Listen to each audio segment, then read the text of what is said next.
call came late on the night of April 5th, 2021. A woman walked into the Irving Police Department. She stood at the front desk. No one was there.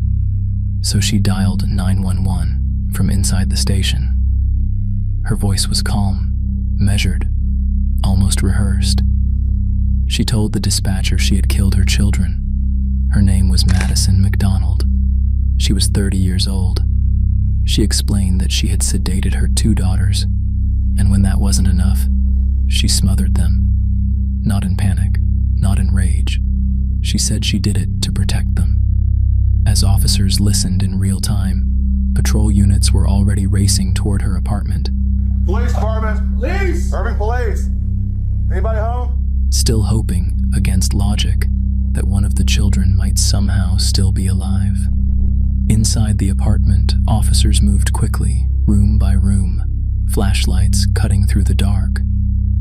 In the master bedroom, beneath a blanket, they found 6-year-old Archer Hammond. Yeah, I've got one in here. Where you at? Over here. I got one right here. She had been dead for some time. Nearby, a pillow showed signs of suffocation. There was nothing to save. The search continued. In another bedroom, 23-month-old Lillian Mae McDonald lay on her back in her crib. That one. Is there any in here? I'm checking over here right now. Oh, Jesus Christ. Yes. Oh, my God.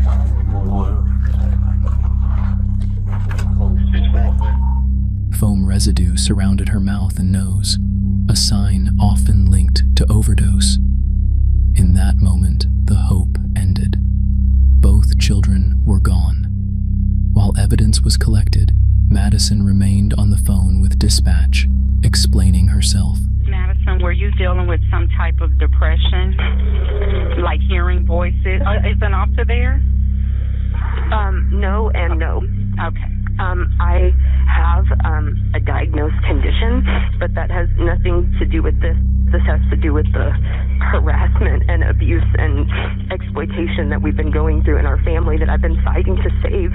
I stayed with them for a little bit because I didn't want to leave this. But they can't keep getting hurt. I've tried to get help so many times. Let me ask you this. Were your kids assaulted or? I have strong reason to believe, and I've been fighting to prove it. Like I said, I've even filed a report already. So do you think that they were? Yes. Okay, Yes. and by whom? By their dads, and I don't know who else. Which is your ex-husband, right? They have different dads. Oh, okay. 2 officers just walked in. Okay, go ahead and talk to him, okay, Madison? Okay, bye-bye. Her words grew more disturbing with every minute. She claimed her children were being abused by family members and their fathers. She said she had begged for help, that no one listened. In her mind, killing them was the only way to keep them safe. Back at the station, detectives spoke with her face to face. So what's going on? We've been going through a very, very traumatic and scary situation in the family for about a year now, and I've been trying to prove that there are people that are hurting my children, and everyone keeps shutting it down or saying they're not going to talk about it or won't help me get help.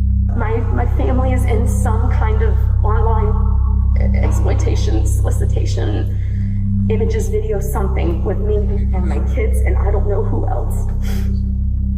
And someone's got to help, but I can't watch them keep crying and screaming and not wanting Daddy to touch them or not being able to get their diaper changed because she's so tough. I've tried so hard. You're saying your ex-husband has been texting your kids? Correct. Got videos, he's got all kinds of shit online. CPS took them away from me after I filed the report because my husband told them that I was unstable, and they got sent to live with my mom and him, and that stuff was happening then too. And when you're a mom and you know someone's hurting your kids, you have to stop it. I have full custody of the oldest, and we have joint custody of the youngest, but that's only because that was in a settlement. I asked for full with a protective order. Yeah. I spent, $26,000 fighting him to not have access to her or his mom. Again, this is like a family thing. It doesn't even make sense. It's so crazy. And it's like every day they just present themselves as worse individuals. I've been harassed. Someone's coming in my apartment. I told the detectives that the first time. My husband had my car key originally, which has my garage door clicker. It's like a townhouse apartment. Messing with my stuff. They've logged into my Apple ID and they're messing with it. I mean, it's just harassment all day, every day to keep me quiet. So it got to the point where I basically said, look, this is unfortunate and no one will understand that as a mother, you do anything in this world that you can do to keep them safe. And if that means I have to eliminate them and then pay the price for the rest of my life, I will. But they're hurting them. They're hurting them. I can't do it anymore. I've been fighting for so long to get help. And nothing's happening. She described a year-long nightmare. Custody battles, CPS investigations, secret networks, hidden cameras, hacked devices, strangers entering her home. She spoke with absolute certainty. But none of it was real. There was no evidence, no proof, no corroboration.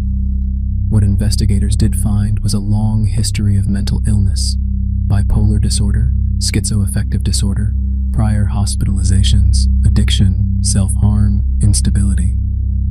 A mind already fractured, slowly collapsing inward. Medical examiners later confirmed what officers suspected. Both children had been deliberately sedated with multiple medications. In Archer's case, there were signs of manual strangulation, proof she struggled to breathe even after being drugged. This wasn't an accident, it was a process. During interrogation, Madison described the day in detail. I'm not gonna lie, it's like it's blacked out. I don't remember specifics of the morning, but I knew that they weren't gonna go to school. I was gonna keep them home and have a day with them. Okay. I've done it before when I got scared.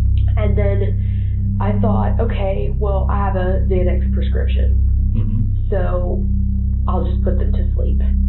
Okay. You know, just overdose them, quick and easy. So, I gave them some pills, and Archer went to sleep, and Lillian didn't.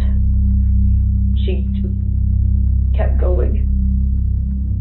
And I thought that was odd, because she's a baby, essentially, so it should have, affected her heavier. It's so hard to say, and I'm probably going to throw up. So she was napping, and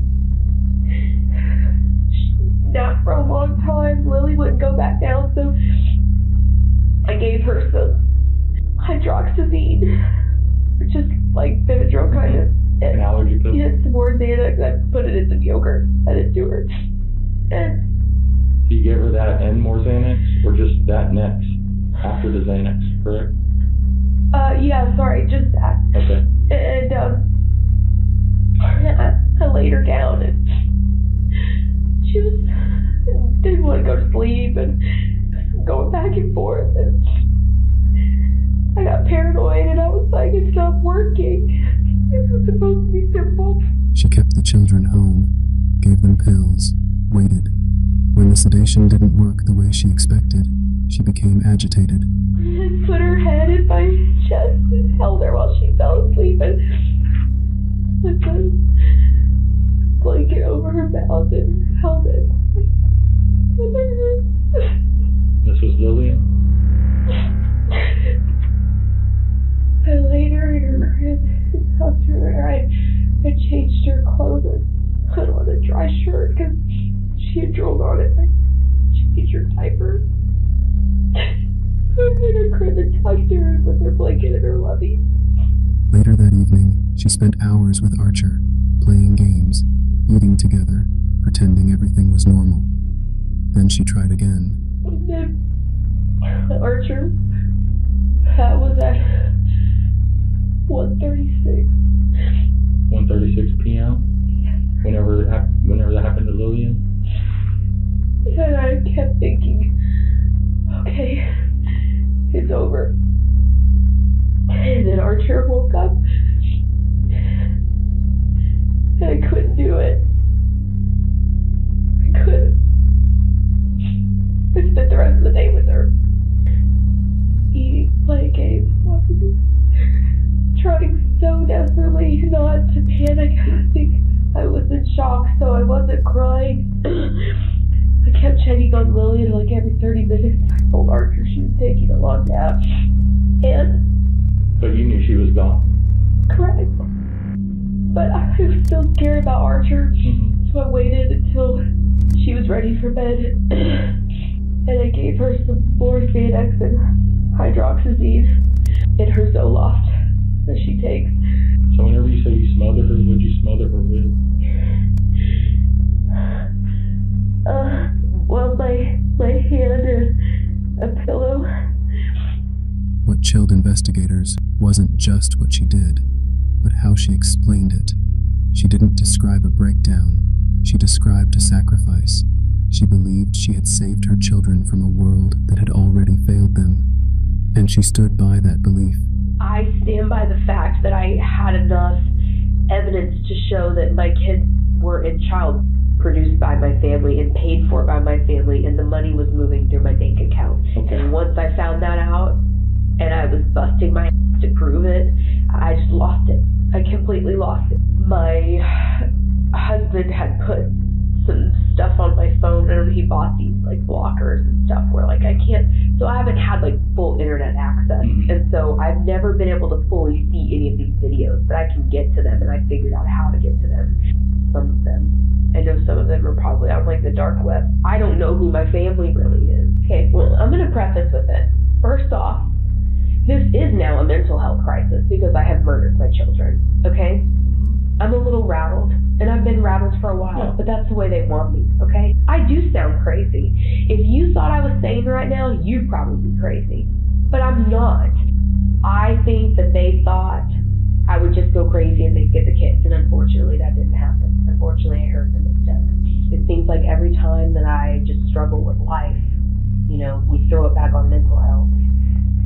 There's nothing wrong with having a mental health problem. I'm currently having one. A lot of people do. But it's a scapegoat for my family to use to keep me quiet.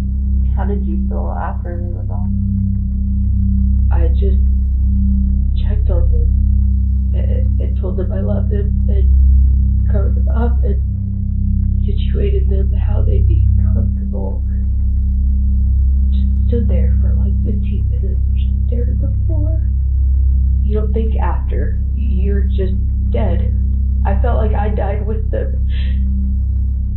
I have tears because I'm sad for them. I miss them already. But I'm not sad for saving them. How long have you been planning that? Well, I've been fighting to protect them and save them for like a year, but the thought of doing it that way has not crossed my mind. I guess it was the day before Easter when they were doing their Easter egg hunt. I think at the end of the day I did what I did, and it's unfortunate, and no one's gonna care about what led me to it. I'm not okay that I don't think it's right. I think I do deserve to be arrested and serve time, but I couldn't go another day knowing that they were in harm. Mental health experts acknowledged her illness, but concluded she still understood right from wrong. She knew what she did was illegal. She expected to be arrested. I don't think marrying someone who is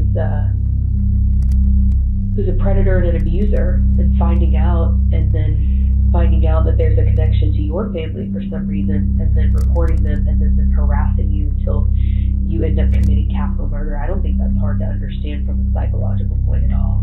Because medicines fix chemical problems, not situational problems. My problems are situational, not chemical.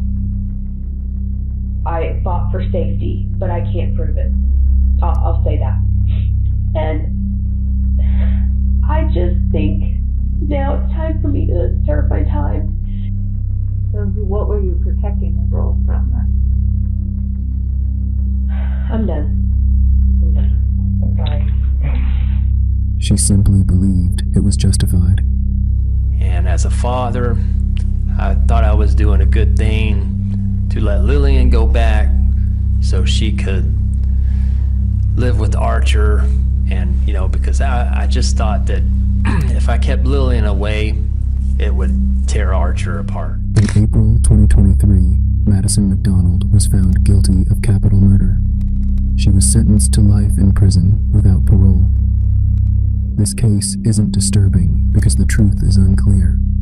It's disturbing because it isn't. 2 children didn't die in chaos. They died in a quiet apartment, shaped by untreated psychosis, systemic failure, and a belief that protection meant destruction. So when we ask the question, who do we blame? Mental illness? A broken system? A mother who believed her delusions more than reality? Or do we do what we always do, give evil a name, and blame Satan? See you in the dark.